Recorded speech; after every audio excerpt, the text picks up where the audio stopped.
Hello കൂട്ടുകാരെ, ഇന്ന് നമുക്കൊരു ചക്ക അലുവ ഉണ്ടാക്കി നോക്കിയാലോ.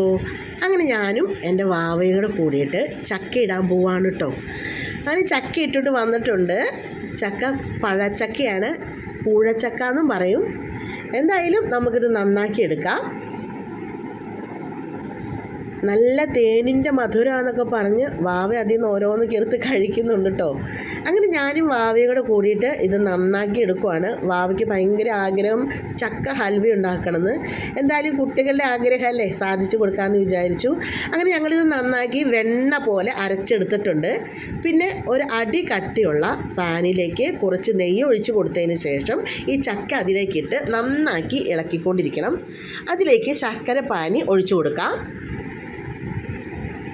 ശർക്കരപ്പാനി ഒഴിച്ചതിന് ശേഷം നന്നായി ഇളക്കി കൊടുത്തുകൊണ്ടിരിക്കണം. അതിലേക്ക് കുറച്ച് ഏലക്ക പൊടിച്ച് ചേർത്ത് കൊടുത്തിട്ടുണ്ട്.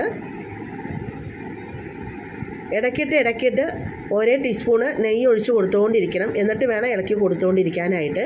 പിന്നെ ഇളക്കുമ്പോൾ അടി ചേർത്ത് ഇളക്കാൻ ശ്രമിക്കണം, അല്ലെങ്കിൽ അടിയിൽ പിടിക്കും.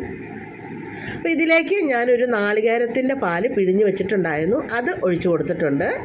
ഇത് നന്നായിട്ട് ഇളക്കി യോജിപ്പിക്കുക.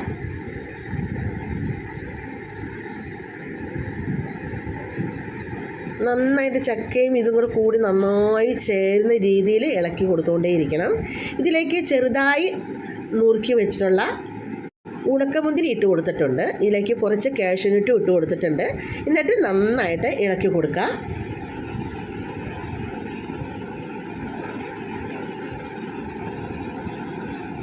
ഏകദേശം പിടിപിടുന്നതിന് പൊട്ടി വന്നു തുടങ്ങിയിട്ടുണ്ട്. ഏകദേശം ഭാഗമായി തുടങ്ങി. അപ്പോൾ ഞാൻ ഇതിലേക്ക് ഒരു 4 ടീസ്പൂണ് റവ ഇട്ട് കൊടുത്തിട്ടുണ്ട്.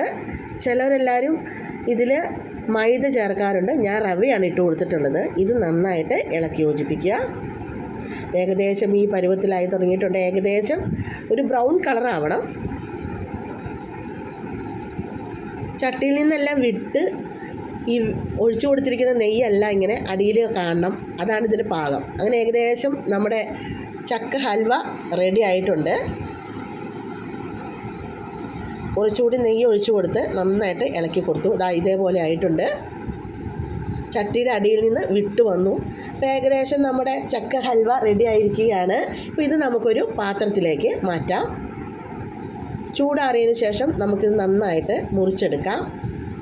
വാവ കഴിച്ചു നോക്കിയിട്ട് വളരെ ടേസ്റ്റാണെന്നാണ് പറഞ്ഞത്. അമ്മ എങ്ങനെയാണ് ഇങ്ങനെയൊക്കെ ഉണ്ടാക്കിയതെന്നാണ് പറയുന്നത്. എന്തായാലും എൻ്റെ വീഡിയോ ഇഷ്ടമായെങ്കിൽ എല്ലാവരും ലൈക്ക് അടിക്കാൻ മറക്കരുത്. ഇനിയൊരു വീഡിയോ